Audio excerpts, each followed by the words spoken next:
హల్లెలూయా. మంచిది. అందరూ కూడా బైబిల్ గ్రంథం తెరిద్దాం. లూకా సువార్త 17వ అధ్యాయం 11 నుంచి 19 వచనాలు చదువుకుందాం. దయచేసి నేను చదువుతాను, నేరుగా మీరు వినవలసిందిగా దేవుని పేరట మనవి చేస్తున్నాను. లూకా సువార్త 17వ అధ్యాయం 11 నుంచి 19 వచనాలు.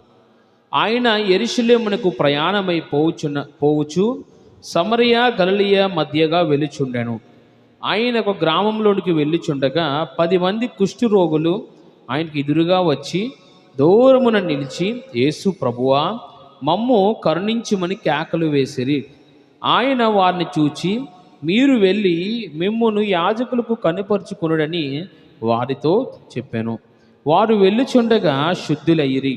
వారిలో ఒకడు తనకు స్వస్థత కలుగుట చూచి గొప్ప శబ్దముతో దేవుని మహిమపరచుచు తిరిగి వచ్చి ఆయనకు కృతజ్ఞతాస్తుతులు చెల్లించుచు ఆయన పాదములు ఎదుట సాగిలపడెను.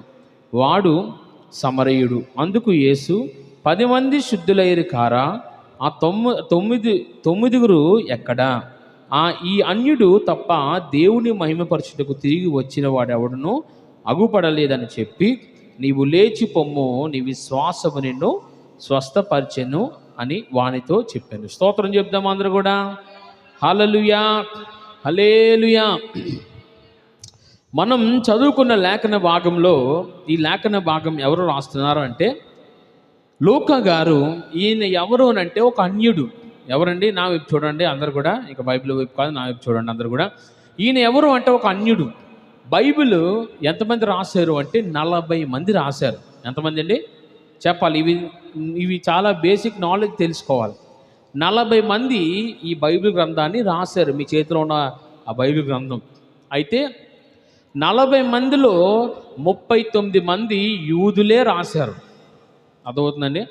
39 మంది యూదులే రాశారు. ఒక్కరు మాత్రం అన్యుడు. ఆయనే ఈ లోక. 39 మంది ఆ యొక్క దేవుని అనగా యూదులు రాస్తే ఒక్క అన్యుడు ఈ లోక రాసిన ఈ సువార్తే ఈ లూకా సువార్త. యేసుక్రీస్తు ప్రభు వారు ఆ జననము కొరకు చాలా క్లియర్గా రాసిన వ్యక్తి ఈ లూకా గారు. చాలా గొప్ప వ్యక్తి నిజంగా. పౌలు గారికి మంచి స్నేహితుడు. అంటే పౌలు గారికి మంచి స్నేహితుడు. అయిన పౌలు గారు చెరసాల్లో ఉన్నప్పుడు ఆయా పత్రికలను మోసుకుంటూ ఆయా వివరములు తీసుకుంటూ అనేక జనాంగానికి ప్రచారం చేసింది లూకా గారు మాత్రమే. ఈయన ఒక వైద్యుడు. ఈయన ఎవరండి? ఈయన రోగాల్ని నయం చేసే ఒక వైద్యుడు. జాగ్రత్తగా వినండి. ఈయన ఎవరు? మొదట అన్యుడు. రెండవదిగా ఈయన ఎవరు? పౌలు గారికి మంచి స్నేహితుడు. మూడవదిగా ఈయన ఎవరట? వైద్యుడు. ఇన్ని మంచి గుణలక్షణాలు ఈయనలో కలవు. అయితే దేవుడు నిజంగా గొప్ప దేవుడు, అన్యులను కూడా దేవుడు. అందుకని యేసుక్రీస్తు అందరికీ ప్రభువు. ఎవరండి? యేసుక్రీస్తు ఎవరికి ప్రభువు? చెప్పాలి. యేసుక్రీస్తు ఎవరికి ప్రభువు? చాలామంది ఇది తెలియక ఈ యొక్క యేసుక్రీస్తు అనే ఒక దేవుడు ఇశ్రాయిల్లో ఉన్న దేవుడే, ఎక్కడో ఎడారిలో ఉన్న దేవుడే, ఎవరో ఇంగ్లీష్ వారికి ఉన్న దేవుడే అని అనుకుంటున్నారు. కాదు. ఆయన పుట్టింది ఆసియా ఖండంలోనే పుట్టాడు. ఆయన అర్థమవుతుందండి? ఆయన పుట్టింది ఆసియా ఖండంలోనే పుట్టాడు. ఆయన అసలు క్రైస్తవ్యము భారతదేశానికి వచ్చినప్పుడు నిజముగా ఇవి ఏమీ లేవండి. ఇప్పుడు చెప్పుకుంటున్నవి ఏమైతే ఉన్నాయో అవి ఏమీ లేవు. మీకు అర్థమైంది అనుకుంటున్నాను. తోమా గారు యేసే శిష్యుల్లో అపోస్తులైన తోమా గారు భారతదేశానికి వచ్చినప్పుడు మనం ఇప్పుడు చూస్తున్న కల్చర్ అయితే ఉందో అది ఏమీ లేదు. చాలామంది ఏమనుకుంటారంటే ఈ మధ్య వచ్చింది, బ్రిటిష్ వారు తెచ్చారు అనుకుంటారు. కాదండి, అసలు బ్రిటిష్కి క్రైస్తవ్యానికి సంబంధం లేదు. తెలుసా మీకు అది? అసలు బ్రిటిష్ వారు క్రైస్తవులే కాదు. అసలు ముందు మనకొచ్చింది క్రైస్తవ్యం, ముందు మనకొచ్చింది యేసయ్య సువార్త. అసలు క్రైస్తవుడు అనబడేవాడు భూమి మీద లేడు. మీకు అర్థమవుతుందా మీకు చెప్పేది ఏంటి జాషు గారు? యేసయ్య పుట్టినప్పుడు భూమి మీద క్రైస్తవుడు అన్నవాడే లేడు. చర్చ్ అనేదే లేదు, మందిరం అనేదే లేదు. అసలు యేసయ్య పుట్టిన తరువాత క్రైస్తవ్యము లేదు అసలు. చాలామంది ఏమనుకుంటారంటే క్రైస్తవ మతం కాదండి, అసలు మతం అనేదే లేదు భూమి మీద. ఈ మతం చేసింది మానవుడు, ఈ రాజకీయ నాయకులు, అనగా ఆనాటి కాలంలో ఉన్న ఈ రాజకీయ నాయకులు చేసినదే. కానీ మరి యేసయ్య అనేది ఏమిటంటే ఆయన మార్గము. తోమా గారు ఈ యొక్క భారతదేశానికి వచ్చినప్పుడు ఆయన చెప్పాడు ఏమిటో తెలుసా, మీరు ఏదైతే ఆరాధన చేస్తున్నారో ఆ దేవుణ్ణి నేను చూశానయ్యా, ఆ దేవుడితో మాట్లాడాను నేను, ఆ దేవునితో నడిచాను నేను, ఆ దేవునితో కలిసి తిన్నాను నేను, ఆ దేవునితో కలిసి సువార్త చేశాను నేను, ఆ దేవుడి యొక్క ఆ గాయాలలో ఏలు పెట్టినోడు నేను, ఆ దేవుడిని ఈరోజు మీకు పరిచయం చేస్తాం అని చెప్పుతూ యేసుక్రీస్తుని భారతదేశానికి పరిచయం చేశాడు ఆయన. ఏంటి, యేసుక్రీస్తుని భారతదేశానికి పరిచయం చేశాడు ఆయన. ఆ పరిచయం చేసిన దినాల్లో అసలు యేసుక్రీస్తు అనే ఒక వ్యక్తి ఆయన నిజమైన దేవుడని సర్వలోకానికి సువార్త వెళ్ళింది. హల్లెలూయా, హల్లెలూయా. అసలు బ్రిటిష్ వారికి మనకి సంబంధం లేదు అసలు. వారి సొంత ఆలోచనలతో ఇవి మన భారతదేశం వచ్చి మన భారతదేశాన్ని దోచుకున్నారు తప్ప వారు దొంగలుగా దుష్టులుగా వారు రాజ్యం వేయలేరు. కానీ వారికి మనకి సంబంధం లేదు. మరొకసారి మీకు తెలియజేస్తున్నాడు. హల్లెలూయా, హల్లెలూయా. మంచిది.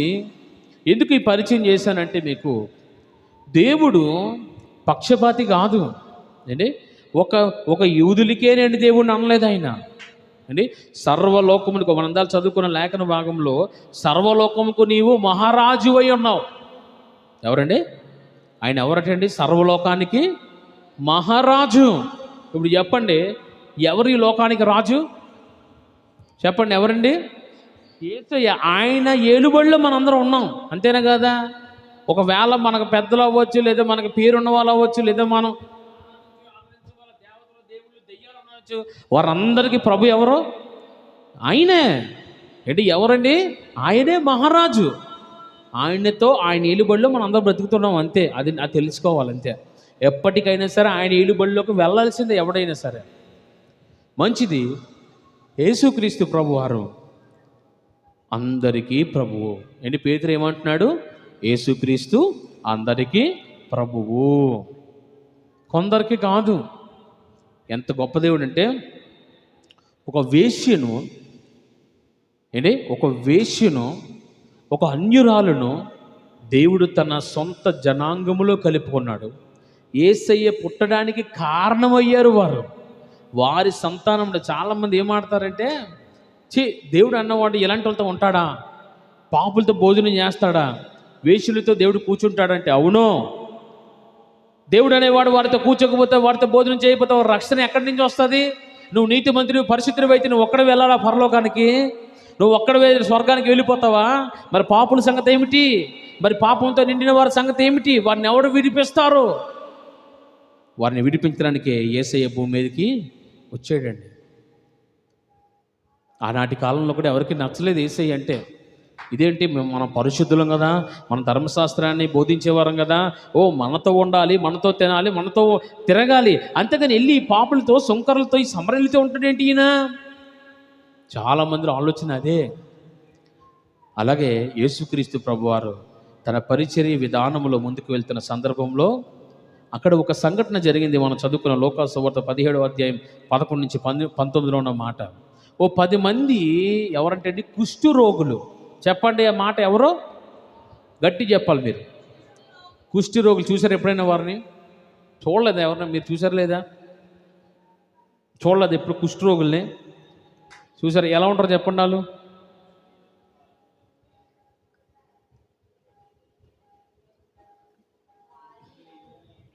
ఏమవుతాయి? మనకు కల్పించింది ఏళ్ళు కాళ్ళే. లోపల వాళ్ళకి అంతా చర్మం అంతా కూడా కుళ్ళిపోతూ ఉంటుంది. వారికి ముసళ్ళ చర్మం వచ్చేస్తుంటుంది. వారి ముఖం అంతా కూడా ముడుచుకుపోతూ ఉంటుంది. వారు సరిగా నడవలేరు. వారి నుంచి వచ్చే గాలైనా, వారి నుంచి వచ్చి ఏదైనా సరే అది వ్యాధికి దారి తీస్తుందని ఆనాటి కాలంలో నయము కాని జబ్బు ఏదైనా ఉంది అని అంటే అది కుష్ఠరోగమే. అలాంటి కుష్ఠరోగుల్ని యేసయ్య స్వస్థపరిచాడు. హల్లెలూయా, హల్లెలూయా. ఆ 10 మంది యేసయ్య ఆ గలిలయ సమరయ ప్రాంతంలో వెళుతున్న వేళ ఈ 10 మంది కూడా దావీదు కుమారుడా అని కేకలేస్తున్నారట. ఏమండి? దావీదు కుమారుడా మమ్మల్ని కరుణించు.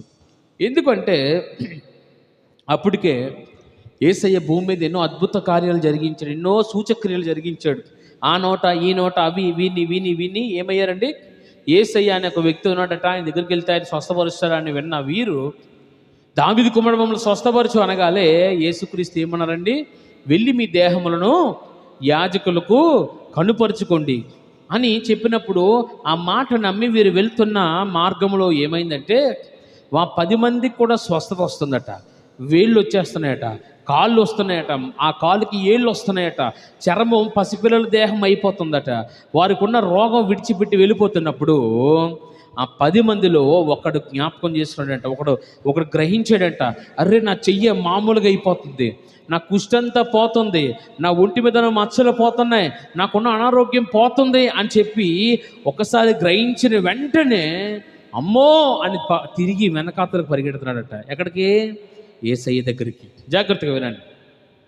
యేసయ్య దగ్గరికి పరిగెట్టుకుంటూ వెళ్ళి యేసయ్య ఎదుట, అప్పటికి యేసయ్య మార్గంలో వెళ్తున్నాడు, యేసయ్య ఆ పాదాల ఎదుట పడి అప్పుడు చెప్తుండట, దేవా నీకు వందనాలు, యేసయ్య నీకు వందనాలు. ఆ వచనమే 16వ వచనం. గొప్ప శబ్దముతో దేవుణ్ణి మహిమపరచుచు తిరిగి వచ్చి ఆయనకు కృతజ్ఞతాస్తుతులు చెల్లించుచు ఆయన పాదములు ఎదుట సాగిలిపడి ఏం చేశాడటండి? గొప్ప స్వరము. ఏ స్వరము?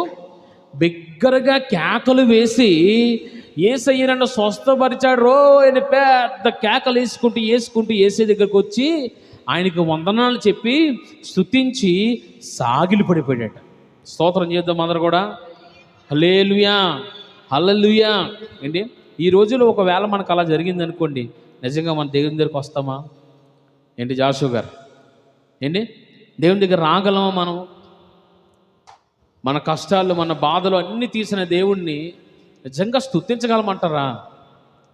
చెప్తాను, జాగ్రత్తగా వినండి.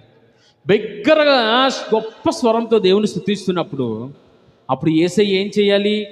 ఆ స్తుతులు తీసుకొని సంతోషించాలి, ఆనందించాలి. ఓ చాలా గొప్పగా దేవుడు, అబ్బా నేను స్వస్థపరిచాం కదా, నన్ను స్తుతిస్తున్నాను ఆనందించాలి. కానీ ఆయన ఏమన్నాడు తెలుసా? 10 మంది స్వస్థపడ్డారు కదా, మరి మిగతా 9 మంది ఎక్కడయ్యా అని అడుగుతున్నాడు దేవుడు. మీకు అర్థమైందే మాట? నేను 10 మందిని స్వస్థపరిచాను కదా, మరి శుద్ధులైన మిగతా 9 మంది నువ్వు ఒక్కడే వచ్చావు అని అడిగినప్పుడు యేసయ్య ఏం చేశాడండి? నీ విశ్వాసమే నిన్ను స్వస్థపరిచింది అని పెద్దగా చెప్పాడట దేవుడు. ఆ వచనం కూడా చదువుతాం, చదవండి ఒకసారి. 18వ వచనం, 19. నీవు లేచి పొమ్ము, నీ విశ్వాసము నిన్ను స్వస్థపరచనని వానితో చెప్పాను. చాలు. ఇప్పుడు అసలైన వాక్యంలోనికి వెళ్తున్నాం. ఆ 10 మంది స్వస్థపరచబడ్డారు, 9 మంది తిరిగి వెళ్ళిపోయారు, ఒక్కరు మాత్రం వచ్చాడు. అప్పుడు యేసయ్య ఏమంటున్నాడు? 10 మంది స్వస్థపరచబడ్డారు కదా, మరి మిగతా 9 మంది ఎక్కడా? ఒక్కడు మాత్రమే తిరిగి వచ్చాడు వెనక్కి. ఏంటి? ఒక్కడు మాత్రమే వెనక్కి తిరిగి వచ్చాడు. ఆ ఒక్కడ తిరిగి వెనక్కి వచ్చిన వాడిని అడుగుతున్నాడు ఆయన, మిగతా 9 మంది ఎక్కడ?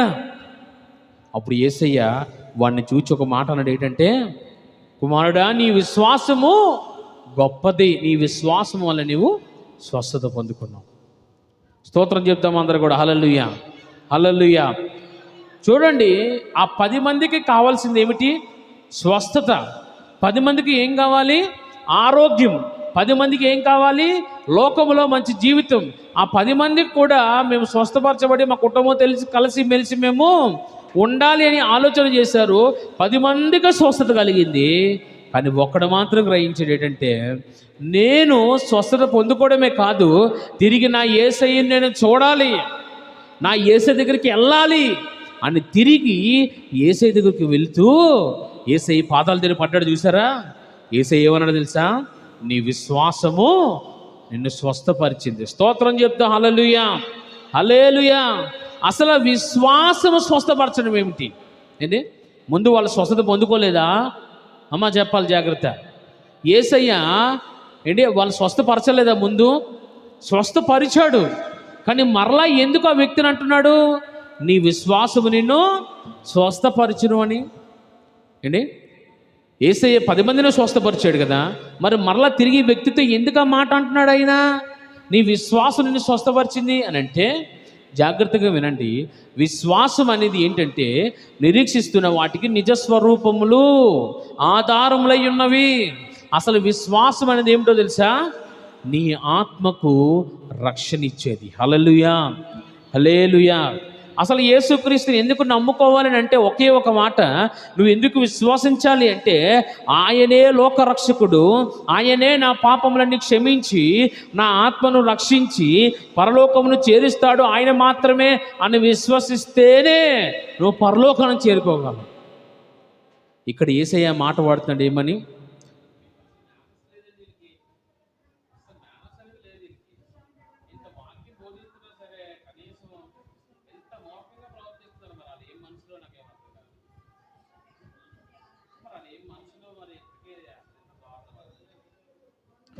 స్తోత్రం చెప్తాం అందరూ కూడా. హల్లెలూయా, హల్లెలూయా. విశ్వాసం అనేది ఈ లోక సంబంధమైనది కాదు. విశ్వాసం అనేది దేవునికి పరలోకానికి సంబంధించినది. విశ్వాసం అనే మాట లోకంలో నీకు దొరకదు. విశ్వాసం అనే మాట నీ భూలోకంలో ఎక్కడ దొరకదు. విశ్వాసం అనే మాట బైబిల్ గ్రంథంలో తప్ప ఈ భూప్రపంచంలో ఎక్కడ దానికి అర్థం తెలియదు ఎవరికి కూడా. ఈ లోకంలో అందరికీ కావాల్సింది స్వస్థతే కావాలి. కానీ ఈ ఒక్క వ్యక్తి వచ్చి ఏం చేస్తాడండి? యేసయ్య ముందు సాగిలిపడి దేవుణ్ణి స్తుతిస్తున్నాడట. ఎవరు స్తుతిస్తారు యేసయ్యని చెప్పండి? ఏంటి? 10 మంది స్వస్థపరచబడ్డారు, కానీ ఒక్కడు మాత్రమే యేసు దగ్గరికి వచ్చాడు. ఎందుకంటారు? ఏంటి? జాగ్రత్తగా వినండి. నా శరీరానికే స్వస్థత ఇచ్చిన ఆయన నా ఆత్మకు విడుదలిచ్చేవాడు కూడా ఆయనే. హల్లెలూయా, హల్లెలూయా. స్వస్థత అనేది శిష్యులు కూడా చేశారండి. తెలుసా మీకు అది? కుంటోలికి కాళ్ళు ఇచ్చారు వాళ్ళు, శిష్యులు ప్రార్థించగాలే. గుడ్డోలికి కళ్ళు ఇచ్చారు వాళ్ళు, శిష్యులు ప్రార్థించగాలే. ఏంటి? శిష్యులు ప్రార్థిస్తున్నవారు, మూర్ఛతో ఉన్నవారు బాగుపడిపోయారు. స్వస్థత అనేది ఎవరైనా ఇవ్వగలరు, ఎవరైనా దేవుని శక్తితో చేయగలరు. కానీ నీ ఆత్మకు రక్షణ ఇచ్చేది మాత్రం విశ్వాసానికి కర్త అయిన యేసయ్య మాత్రమే. హల్లెలూయా, హల్లెలూయా. నీ శరీరానికి స్వస్థత ఎలాగైనా దొరుకుతుంది, కానీ నీ ఆత్మకు రక్షణ మాత్రం యేసయ్య తప్ప మరి ఎవ్వరు ఇవ్వలేరు. ఎక్కడికి వెళ్ళినా నీకు స్వస్థత దొరుకుతుంది యేసు నామములో. ఎందుకంటే ఆయన చెప్పాడు, నాకంటే గొప్ప కార్యాలు మీరు చేస్తారు అని శిష్యులతో దేవుడు చెప్పాడు కదా. మరి ఈరోజు యేసయ్య స్వస్థతను పొందుకున్నారు. ఆ 9 మంది వెళ్ళిపోయారు, కానీ ఒక్కడు మాత్రం తిరిగి వచ్చాడు. నేను యేసయ్యను చూడాలి, నేను యేసయ్యను పొందుకోవాలి, నేను యేసయ్యను స్తుతించాలి, యేసయ్యను గణపరచాలి. ఎవడైతే అలాగ అనుకుంటాడో వాడు ఆత్మీయ జీవితంలో రక్షించబడినట్లే. హల్లెలూయా, హల్లెలూయా. ఎప్పుడైతే నువ్వు యేసయ్యను చూడాలని ఆశపడుతున్నావో, ఆయన మందిర ఆవరణంలో చూడాలని ఆశపడుతున్నావో, యేసయ్య దగ్గరికి రావాలి, యేసయ్యను గణపరచాలి, ఆ రక్షణ నేను పొందుకోవాలా, జీవం నేను పొందుకోవాలని అనుకుంటున్నావో నీ ఆత్మ తిరిగి బ్రతికించబడినట్లే. హల్లెలూయా, హల్లెలూయా. కుమారుడా, నీ విశ్వాసము గొప్పది, నువ్వు స్వస్థత పొందుకున్నావు. అదే ఆత్మీయ స్వస్థత, అదే విడుదల, అదే రక్షణ. మిగతా 9 మందికి ఆ రక్షణ లేదండి. మిగతా 9 మందికి ఆ రక్షణ లేదు. ఎందుకంటే ఆ ఒక్కడే పొందుకున్నాడు. నేను చెప్తున్నాను ఈరోజు, జాగ్రత్తగా వినండి. భూలోకంలో అందరికీ స్వస్థతలు కావాలి, ఆశీర్వాదాలు కావాలి, దీవెనలు కావాలి. మీరు ఎక్కడ చూడండి, ఏ మందిరంలో చూడండి, ఈ మాట ప్రకటన లేకుండా ఆ రోజు వాక్యం అవ్వదు. దేవుడు నిన్ను దీవిస్తాడు, దేవుడు నిన్ను ఆశీర్వదిస్తాడు, దేవుడు నిన్ను స్వస్థపరుస్తాడు, ఈ మాటలు లేకుండా వాక్యము లేదండి ఈ రోజుల్లో. అవతల వాడి పరిస్థితి ఎలాగున్నా సరే ఈ సేవకుడు దీవించేస్తాడు. అవతల వాడు పాపములు ఉన్నా సరే నువ్వు దీవించబడతావు అంటే ఆ దీవెన వస్తుందా? ఏంటి చెప్పండి? అవతలోడు నువ్వు ఒక ఊబిలో ఉన్నాడు, వాడిని రక్షించాల్సింది పోయి నీకు ఆరోగ్యం కలుగుతుంది, నీకు దీవెన కలుగుతుంది, నీ లోగిట భార్య ఫలించి ద్రాక్ష వల్లే ఉంటుంది, నీ పిల్లలు నీ బలాల చుట్టూ ఒలివల మొక్కల వల్లే ఉంటారంటే వాడికి ఏమైనా అర్థమవుతుందా? ఈరోజు ప్రపంచ సంఘాలన్నీ ఇలాగే ఉన్నాయండి. యేసయ్యను పరిచయం చేయకుండా, రక్షణను వారికి పరిచయం చేయకుండా, రక్షించువాడు ఆయనే, జీవాధిపతి ఆయనే, నువ్వు ఆయన యొద్దకు వస్తే, తిరిగి ఆయన యొద్దకు వస్తే నీకు రక్షిస్తాడైన. ఎందులోంచి? ఈ పాపం నుండి, ఈ లోకం నుండి, ఈ శరీరం మాన్యం నుండి దేవుడు విడిపించి పరలోకానికి చేరుస్తాడని మనం ఎప్పుడైనా చెప్తావా?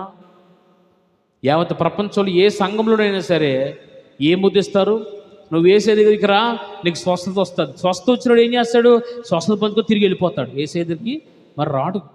ఇలాగే ఒక సంఘంలో ఒక సేవకుడు ఎన్నో దినాలు బట్టి ఒక అంగవైకల్యము కలిగిన ఒక కుర్రోడు కోసం ప్రార్థన చేస్తున్నాడంట. ఆయన ప్రార్థన చేస్తున్నప్పుడు దేవుడు దర్శించి ఆ యొక్క వ్యక్తిని స్వస్థపరిచాడట. దేవుడు స్వస్థపరిచిన తర్వాత ఆయనకి కొన్ని దినాల్లోనే గవర్నమెంట్ ఉద్యోగం వచ్చిందట.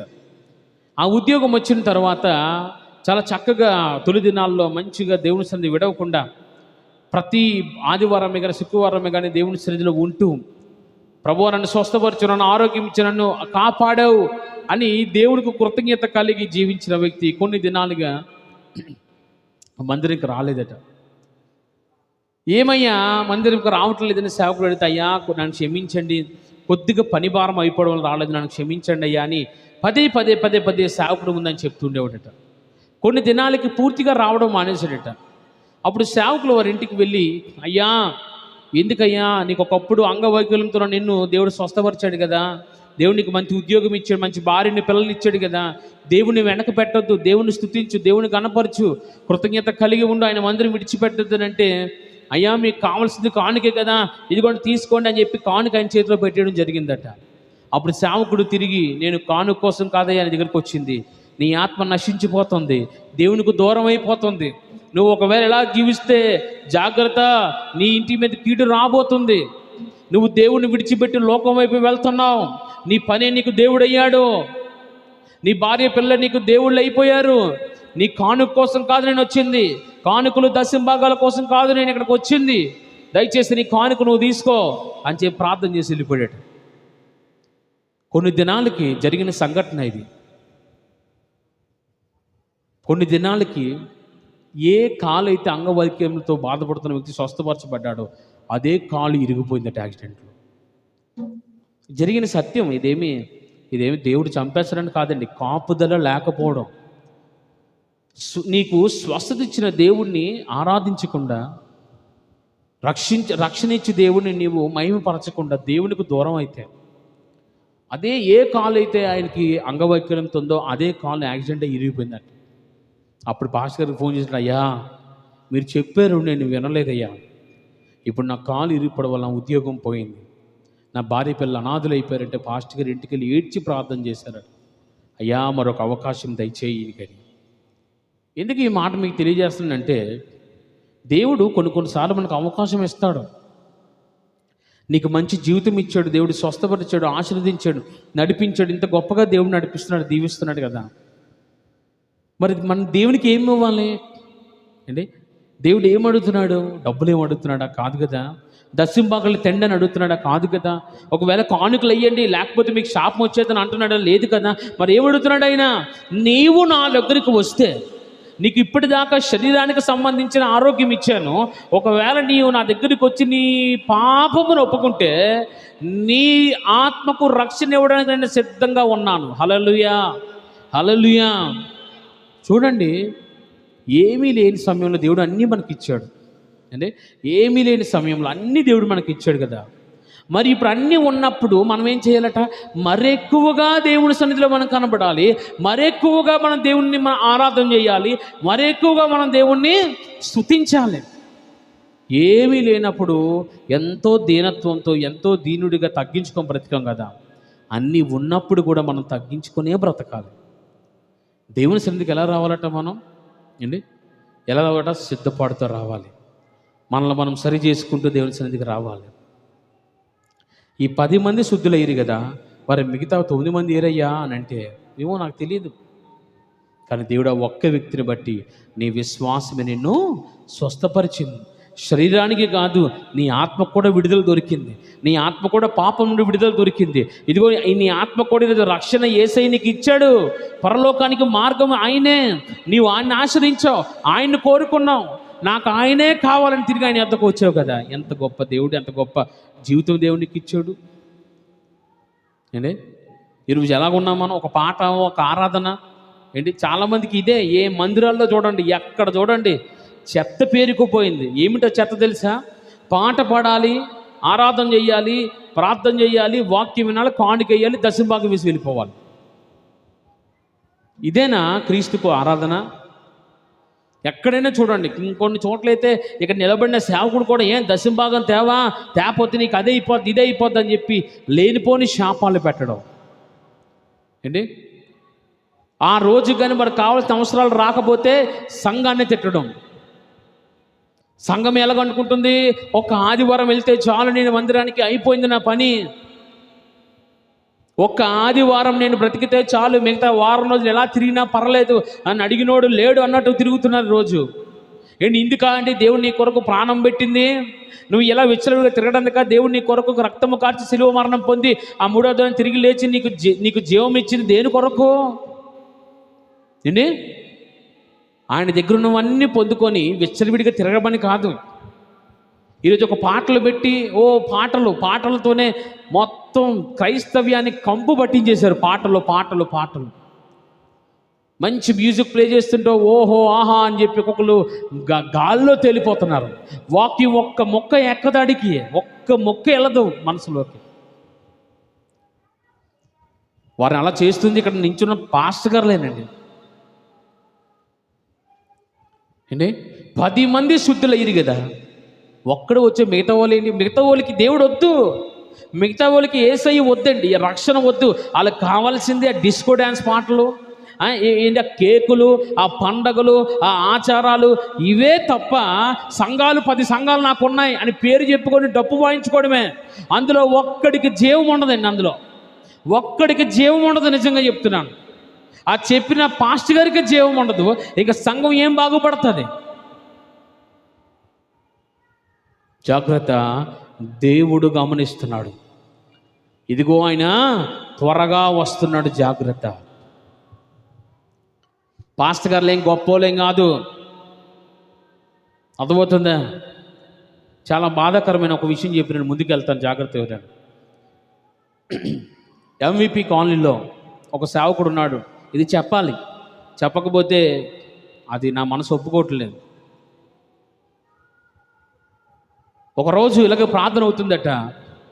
ప్రార్థన అవుతున్న వేళ ప్రార్థన అయిపోయింది, కానుకలు అందరూ పట్టారట. చాలామంది ఉన్నారు, ఒక 100 మంది పైన ఉన్నారట. ఆ పాస్టర్ గారు లాస్ట్లో నించొని ఆ కానుక పెట్టిని పట్టుకొని, ఈ కానుక పెట్టిలో ఎవరో 10 రూపాయల కన్నా తక్కువ వేశారు, లేచి నిలబడని అన్నాడట. అర్థమైంది మీకు?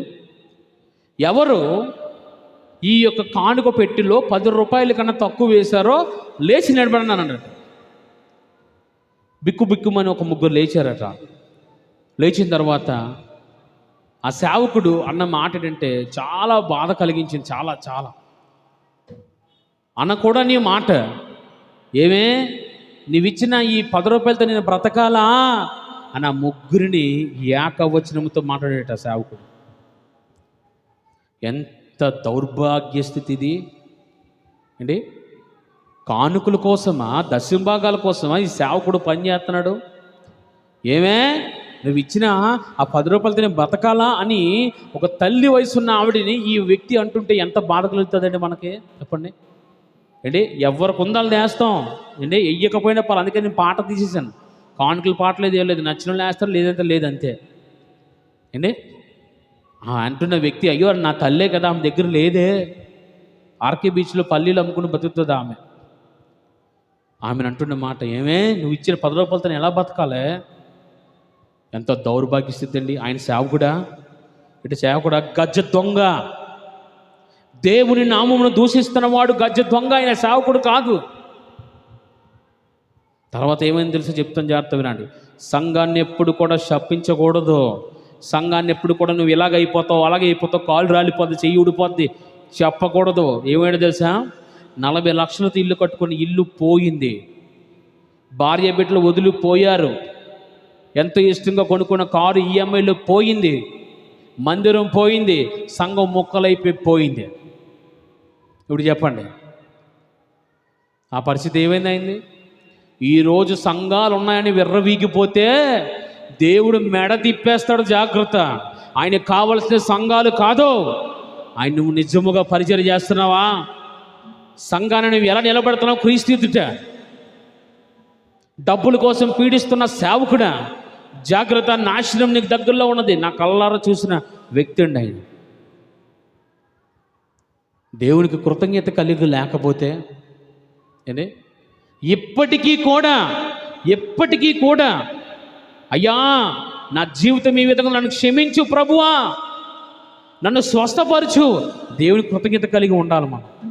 అంతేగాని సంఘాల మీద డబ్బులు ఏరుకున్న సేవకుడు దేవుడు ఊరుకోడు, జాగ్రత్త. నేను ఎందుకంత బాధపడి చెప్తున్నానంటే ఆ విషయం నాకు తెలియగాలే చాలా బాధపడ్డానండి. అయ్యో దేవుడు సంఘాన్ని ఇచ్చింది దేని కొరకు? క్రీస్తు వైపు కదా నిలబెట్టాలి. అలాంటి సంఘాల మీద శవాల మీద పేలాలు ఏరుకుంటున్నట్లు సేవకులు తయారు. ఈరోజు దేవుడు చూస్తున్నాడు, జాగ్రత్త. ప్రతి ఒక్కరికి దేవుడు జీతం ఇచ్చుటకు రాబోతున్నాడు ఆయన. దేవుని కృతజ్ఞత కలిగి ప్రభువా నన్ను క్షమించయ్యా, నేను ఇదిగో పాపిని. నువ్వు ఎప్పుడైతే దేవుని ఎదుకు వస్తావో ఆయన ఏమంటాడు, నీ విశ్వాసం బట్టి నువ్వు స్వస్థపరచబడ్డావు, నీ ఆత్మకు రక్షణ నీటి దొరికింది అంటాడు ఆయన. ఏ సేవకుడు నిలబడుతున్నాడా దేవుని ఎదుట ఈరోజు? చెప్పండి. తన సంఘాన్ని తన వైపు త్రిప్పుకుంటున్నాడా, లేదా లోకం వైపు త్రిప్పుతున్నాడా, లేదా ఇదిగో భయంకరమైన శాపం వైపు త్రిప్పుతున్నాడు? దేవుని వైపు త్రిప్పాలి ఏ సేవకుడైనా సరే. నిజంగా చెప్తున్నా, సంఘాలు ఉన్నాయి నాకు బోడి, అవి నీవు కాదు. అదవుతుందా? సంఘమంతా ఒకటే, చర్చిలు ఉన్నాయి అంతే పేరు. ఆ మాట విన్న తర్వాత కారులో మేము వెళ్తున్నాం. ఆ మాట విన్న చాలా బాధపడ్డారు. ఇదే ఎంత దారుణంగా ఉంటారా జనాలు. ఏమా దేవుడు ఎప్పుడైనా ఇలా అడుగుతాడా నువ్వు ఎంత వేసావు అండి? ఆనాడు కూడా ఆ దేవాలయంలో ఆ వేసిన ఆ యొక్క 2 కాసులను బట్టి దేవుడు ఆమెను నిందించలేదు. దేవుడు ఆమెను పొగిడాడు. ఏమని తెలుసిగో, ఈమెకున్నదంతా వేసేసింది. అంటే దేవుడు డబ్బులు లెక్కించమని చెప్పలేదండో.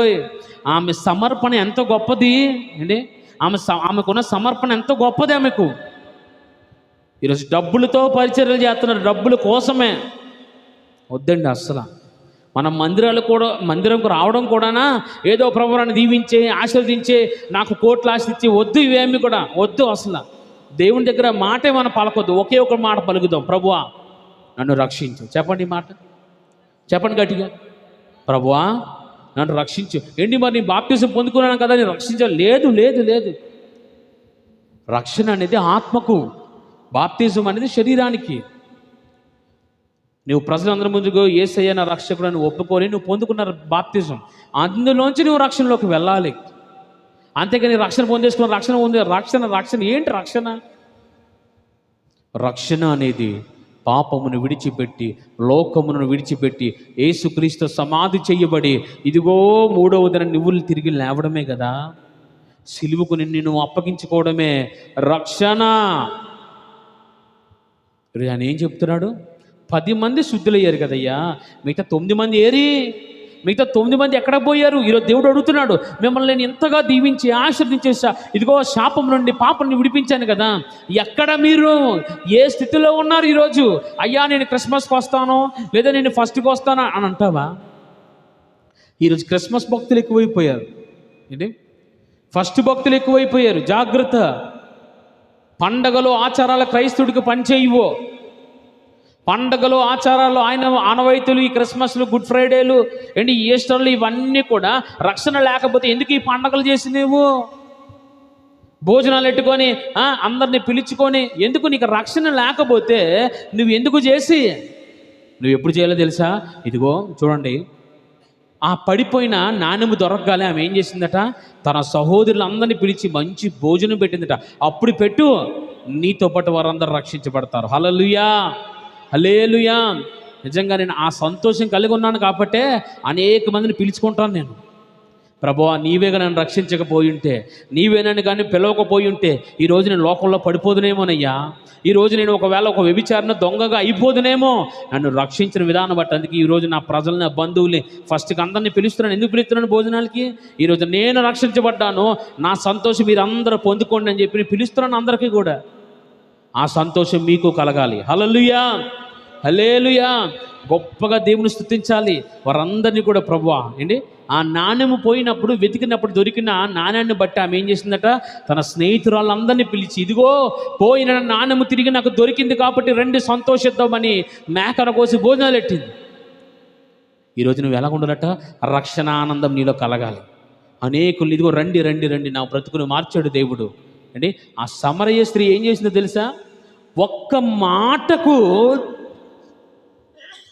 లోబడి నా బ్రతుకు ఏమిటో చెప్తున్నాడు ఈయన నిజమైన దేవుడని మొత్తం సమరయ పట్టణాన్ని తగలెట్టేసింది ఆమె. తెలుసా మీకు అది?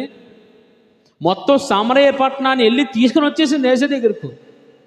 ఇదిగో నా బతుకేటో చెప్పాడు ఈయన, నా జీవితం ఏటో చెప్పేశాడు ఈయన. ఇప్పటికి మన బ్రతుకు ఏ విధంగా ఉన్నది? ఇంకా 9 మంది వారే ఉన్నామా, లేదా ఒక్కడి మారిన ఒక్కడి తిరిగి వచ్చిన వాడి వల్ల ఉన్నామా? నీ విశ్వాసము దేవుని పైన, నీ విశ్వాసం ఎవరిపైన? దేవుని పైన నిలిస్తే అది నీకేమవుతుందట, మహారక్షణ. లేదు లోకం వైపు ఉందంటే అది విశ్వాసం కాదు, అది గుడ్డి నమ్మకం. చివరిగా మాట చెప్పి ముగిస్తాను. నీవు లేచి పొమ్ము, నీ విశ్వాసము నిన్ను స్వస్థపరిచినని వానితో చెప్పాను. మొదట కలిగింది ఏమిటి? విడుదల. రెండవది కలిగింది విమోచన. మొదట మీరు మీ దేహమును యాజకులకు కనపరుచుకోండి అని చెప్తే అది విడుదల కలిగింది. వారి దేహముకున్న ఆ అనారోగ్యం విడిచిపెట్టి పోయింది, అదే విడుదల. మరి రెండవదిగా ఈయన పొందుకుంది ఏమిటి? విమోచన. అది సంపూర్ణంగా నువ్వు బయటికి రావడం, నువ్వు నూతన సృష్టి, నూతన జన్మ, అదే నీకు రక్షణ రావడం, అదే యేసయ్యను నువ్వు పొందుకోవడం, అదే నువ్వు పరలోకానికి చేరడం. ఈరోజు ఇంతమంది దేవుణ్ణి నమ్ముకున్నాం, ఎంతమంది నిజముగా క్రీస్తుని వెంబడిస్తున్నాం? నిజంగా క్రీస్తుని వెంబడిస్తే లోకం మనకు కనబడదు, లోక విషయాలు మనకు కనబడవు, మలినమైపోతున్న ఈ పరిస్థితులన్నీ మనకు కనబడవు. ప్రభువా, నీ వైపు చూస్తూనే నేను నడుస్తానయ్యా. విశ్వాసమునకు కర్త, దాన్ని కొనసాగించు నీ వైపే నేను చూసి వెళ్తాను. ఈరోజు మనం ఏం ప్రార్థన చేయాలి? ప్రభువా, సంవత్సరం అయిపోయింది, ఇంకా కొత్త బట్టలు లేవు, ఇగో నా అప్పులు ఎలాగ ఉన్నాయి, నా బాధలు ఎలాగ ఉన్నాయి, నా జీవితం ఎలాగ ఉంది. ఈ ప్రార్థనలు కాదండి, అవన్నీ వదిలేండి. అవన్నీ ఎప్పుడు వెళ్ళిపోతాయో తెలుసా? నువ్వు ఎప్పుడైతే యేసయ్యను ఆహ్వానించి, అయ్యా ఇక నుండి నేను నీ కొరకు జీవిస్తాను, రాని శ్రమలు, రాని ఇబ్బందులు, రాని కష్టాలు ఏదొచ్చినా నేను నీ వైపు చూస్తాను, పడిపోను నేను, ఇదిగో నేను రక్షించబడేంత వరకు నేను ఈ సన్నిధి వదలను అన్నవారినే దేవుడు తప్పిస్తాడు. తన ప్రార్థనతో సైతం యేసయ్య సింహాసనాన్ని కదిపిన హన్నా ప్రార్థన జ్ఞాపకం చేసుకోండి. అన్ని కష్టాల కన్నా పిల్లలు లేనిది అనేది చాలా ఘోరమైన స్థితి కదా. అందరూ నీవు పిల్లలు లేని దానివి, గొడ్రాలివి అని అంటుంటే, ఆమెకి ఎంత ఆస్తి ఉన్నా, ఎంత డబ్బులున్నా ఆమె గుండె చీల్చివేయబడుతుంది. ఆమె ఏడుస్తుంది దేవుని దిట్ట, ప్రభువా నా ఆత్మని సన్నిధిలో కుమ్మరిస్తున్నానయ్యా, నాకు కుమారునివ్వా. ఆమె ప్రార్థనట, అమ్మ జాగ్రత్తగా వినండి, కన్నీటి ప్రార్థనట.